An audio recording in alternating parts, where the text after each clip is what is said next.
Hello everybody and welcome to another EDI podcast. We're going to be talking today about transgenderism. Do I call it transgenderism? I don't think I've even got the word right. That's a good start, isn't it? A couple of weeks ago it was Transgender Awareness Week, and because of COVID, because of the bubbles bursting in schools, we weren't able to release this podcast in time to mark that week. But like all of our equalities work at St Katharine's, there shouldn't be a week where we talk about something. We should be talking about things all of the time. And talking about transgender rights is something that has become increasingly important to me as a teacher. It's something I think I'm really proud to say that in recent years, I've taught increasing numbers of transgender students, and it makes me feel really proud that we are working and studying in an environment where people feel safe to be themselves. I also understand that it's incredibly scary if you're a transgender student to become yourself or to talk about who you are. Globally, there are huge issues with transphobia. It's something that many people don't understand. It's something that many people feel frightened of. And when people don't understand something or they fear it, they can become aggressive or mean and cruel and unnecessary. So what we're doing today is we're going to talk with two of our students who are going to educate all of us about how it feels. So I'd like to start by asking you, Alex, to tell us your story. Yeah, hi. Well, to start with, it definitely wasn't easy. It was kind of peaks and troughs for me in that sense. It started off with a family member finding out accidentally that I was binding my chest, and it was sort of a moment of panic for them, I think. And it was sort of, oh, what are you doing? This is kind of strange. I've never seen this happen before. And that family member kind of jumped to assumptions and made me jump to assumptions as well. So I kind of got the usual questions of, what does this mean? So are you gay? Are you lying? You know, like, what have you been lying about? What have you not been telling us? And so I sort of had that sort of drilled into my head for about the first week or so. And I wasn't even too sure myself, but then I kind of had to come to that decision quite quickly that, okay, I have to say something now. I have to say something to everyone or I'm going to get outed. So I had to do it quite quickly, and it started with family members and not in the way I wanted it to be, definitely. I was forced to come out to my cousin for a start, and no offense to her, she was really nice about it, but I wasn't ready for that. So it definitely started difficult because I wasn't even too sure if I was ready. But then I came into school and I told my friend Evie, and automatically her response was just, of course, like, I understand, what do you want me to do? Like, how do I try this? And automatically everything just went uphill from there. And I think it's just like, from that one person who understands and is willing to try, everything gets so much better. So yeah, that's my story. Can I ask how long you knew or when you started to feel not different or realise, when did you realise that this was a journey that you might be embarking on one day? I mean, You know? I mean, Liam could probably agree with this, that I always knew I was different. I just didn't know in what way. And then it kind of hit me when I started in, I'd say, year 7, because I always knew something was different and something was sort of almost off, not off, but, you know, something sort of not quite right with me and like the way everyone else functioned. And then in year 7, it started with uniform, in the sense of I was told to wear skirts because obviously growing up just as that gender, it's sort of the normality. And then I'm not comfortable with this. I don't like this. This isn't right. So I started wearing trousers and automatically felt more comfortable.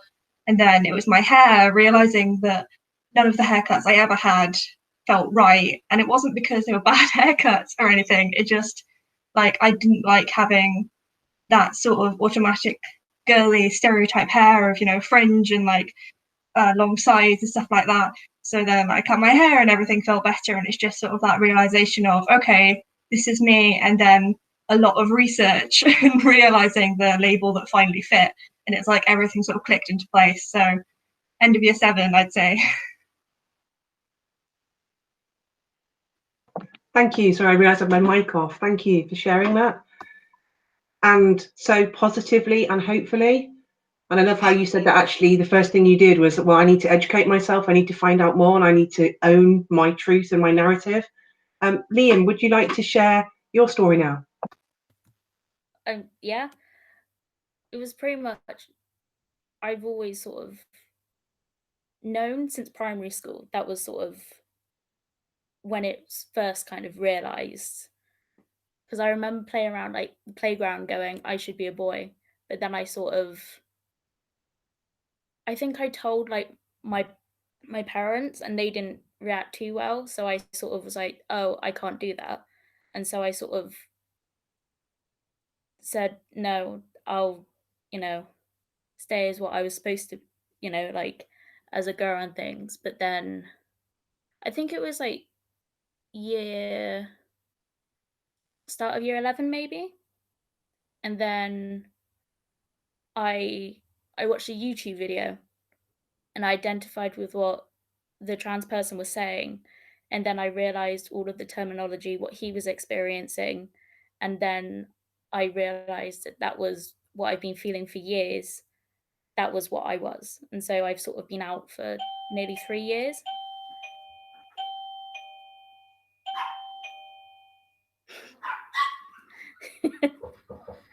So yeah, it was an interesting experience.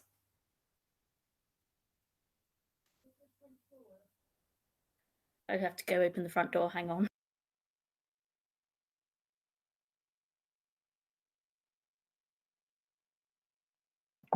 This is exactly like live TV, isn't it? So in the middle of our conversation, a doorbell rings and Liam has to leave us.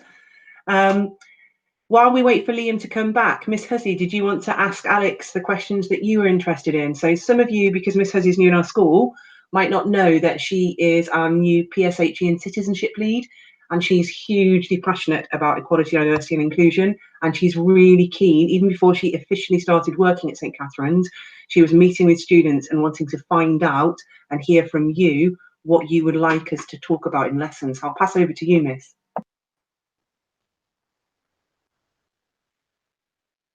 Thanks, Miss. What I'm really interested in knowing about is I'd like to know what Alex and Liam think about how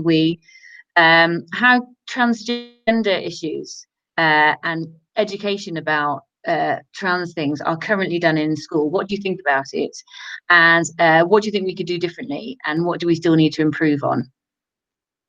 Yeah, I mean, it's definitely a hard thing to talk about, I'd say, because no matter what, there's always going to be the issue of at least one or two parents saying, hang on, I'm not comfortable with this, or I don't want my children growing up around this, because it's sad that I have to say that even in this year, but I do. It's always going to be a thing. But I think as much as schools, especially specific teachers, try and correct people when they're being homophobic or transphobic, and they try and sort of do their best, we're not taught about it ever. And it does come up vaguely in PSHE lessons or human rights in PB. It does come up occasionally, but we're not taught about it. There's no tutor session where you're sat down as a group and taught, okay, this is how you use the correct pronouns. This is how you figure out which pronouns to use. This is how you approach the situation. These are the questions that are polite to ask, and this is how you ask questions politely, and here's how you research, here's what to research, or here's how to support someone who's coming out if you're not sure how to handle it. No one teaches you how to do that. No one sort of sits down with you and tells you the right things. So even if you're a very kind person and you never have an issue with someone like that, or someone like me and Liam, if you've never been taught how to respond, you might not know how. So for example, I've had people ask me some really quite blunt questions, and I'm always happy to answer questions, but the way they've been asked is really quite sort of brutal and blunt. But that's because no one's ever said to them that isn't right. No one's taught them how to sort of, ask questions in a nice way, because no one's ever felt like they had to. And that's not right, because it's almost ignoring trans students are ever going to be a thing. It's like saying, if we don't talk about this, it'll go away. But it's not going to. There's always going to be students who grow up to be trans, or, you know, grow up to figure out they're gay, or, you know, pansexual or bi. And there are always going to be those students. There are those students. And refusing to teach people about them is almost saying, well, you know, yeah, we know you exist, but we're going to pretend you don't, and we're going to ignore it because there's one or two parents that might not agree. And I don't think that's right. And especially in things such as sex ed, I know that trans people aren't mentioned pretty much at all. And that's really quite sad, because it's almost saying, again, this is a really hard thing to talk about, but it's almost like saying, well, trans people can have relationships, but they can't have sex. And that's not true. We can, we're able to, there are different ways, but no one's taught about that. And again, it's like saying, if we ignore the trans students, they'll just go away. You know, we don't have to talk about it because it just doesn't matter, but it does. And there are trans students who need to hear that. I mean, I've always had to research that sort of thing by myself, and I shouldn't have to, because sex ed is a thing in schools. We're just not mentioned in it, if that makes sense. It makes total sense. I understand exactly what you're talking about. Thanks so much. It's really important to us to hear. We really want to hear everybody's views, and to hear that that's how important it is for someone from any minority just to feel that they're represented, and that they're known about, and that they are considered and acknowledged and celebrated. It's really important, and thank you for sharing that with us.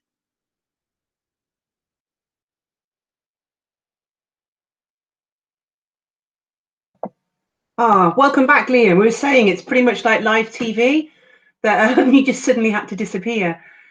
We've just been talking while you were gone. We were talking about the education system and what could be done differently. And you've missed Alex talking in a way actually that's really quite moved me about how the education system at present can make trans people feel invisible and unacknowledged and like you don't exist. So, for example, in sex lessons, sex education lessons, Alex was saying it's never talked about, it's never mentioned, and it completely silences you and marginalises you. Miss, would you like to ask Liam your question, the one that you asked Alex? Yeah, it's just about, how do you think we can do education better? How can we change the way we teach so that trans students feel included?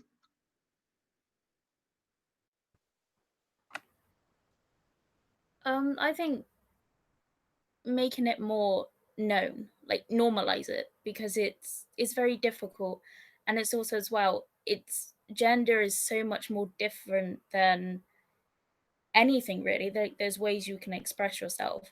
I've always struggled with that, but I've sort of accepted it a lot more, because, and it's definitely difficult. I imagine it's probably even harder for non-binary students or people, because a lot of people just don't acknowledge their existence, and it must be very difficult for them. But I think to normalize it, we have to realize that to do so, we need to get rid of like the myths around it, because we're not going to go anywhere. Like, we've been around for as long as people have, and it is definitely difficult. I've been sort of, it's difficult, like with pronouns and things, it can be difficult, but it's just sort of respecting other people. I think what will sort of normalize it, accepting that we're still people, we're just a little different.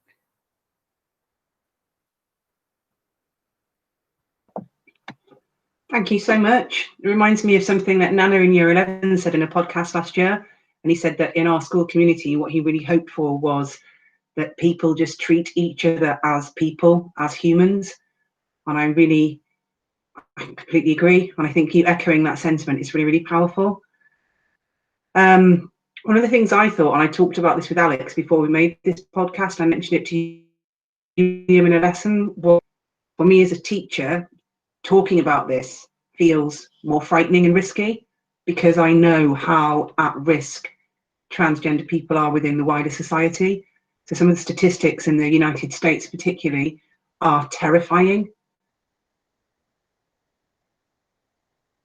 And I wonder as well, people aware of when we talk about any form of discrimination or marginalisation, that we build citizens of the future who treat each other with respect.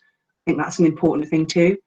Can we finish? And I'd really like to ask you, thinking again, you really moved me talking about, both of you, your experiences when you were younger and how you didn't have words to talk about what it was you felt. And there is a really frightening coincidence between being transgender and suffering with mental health issues. I think in large part the research indicates because it's linked to people feeling isolated and misunderstood, and even like there's something wrong with them when there's nothing wrong at all. Like Liam said, just a difference. And that's a thing to celebrate, not to condemn.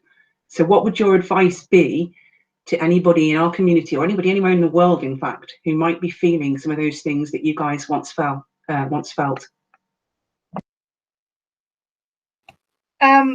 I'll start. I think my biggest advice, especially for coming out, is make sure you're safe. And that, again, it's really like hard and harsh thing to have to say in 2020, but it is something I feel like I have to say, because if you start with someone who you don't feel safe with, or there's even a slight possibility that they will attack you even mentally or physically, then don't do it. And that I hate that I have to say that, because it's such an amazing thing coming out. You feel so much freer, and like a weight has been lifted off your shoulders, and it helps everything. You feel more yourself, but always start with someone you feel safe with.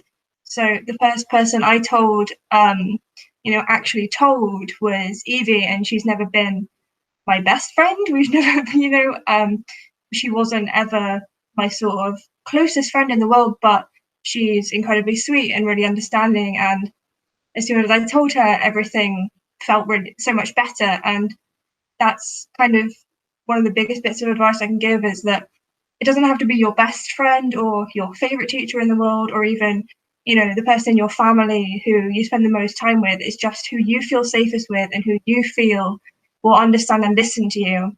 Like, that's the biggest thing. And the second thing is research and speak up.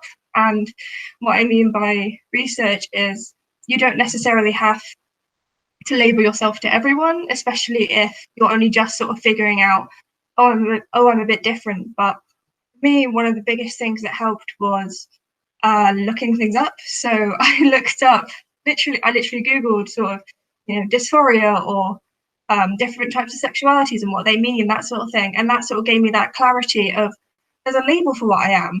I'm not going to tell everyone that label yet. I'm not ready, but I'm not an alien. I'm not broken. There's a word for what I am. There's an actual thing for it. Other people feel like this because it's known. It's not just me.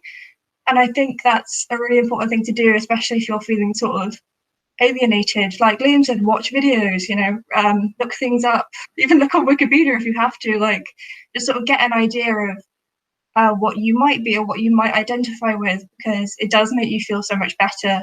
And if you do have friends who not even necessarily have the same label as you or the same sexuality, but are part of the community, talk to them, say how you're feeling and talk to them about how they're feeling. And if something isn't right, speak up about it. Say that, you use the correct pronouns for my friend, or even if they're not your friend, you use the wrong name. That's not right. This is why it's wrong. This is why you shouldn't say that. Without aggression, just sort of explaining why it's wrong. Then not only are you helping yourself in the sense of making yourself feel less alienated, you're helping other people by, protecting them, even if it's just in a little way, like correcting people on their pronouns. So that's the biggest advice I can give. Make sure you're safe, research, and speak up.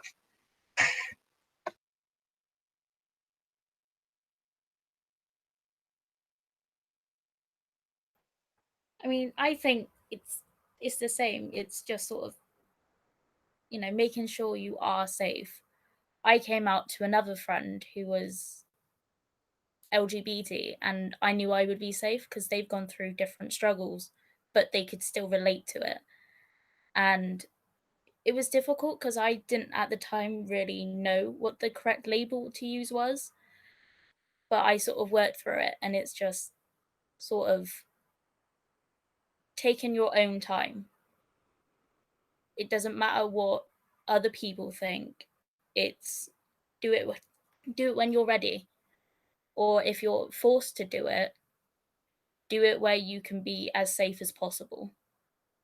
And to other people that have, you know, a friend, family member come out to them, just respect them. If they say, I go by this name and I use these pronouns, use them. It's just sort of be respectful of it and sort of take time with people.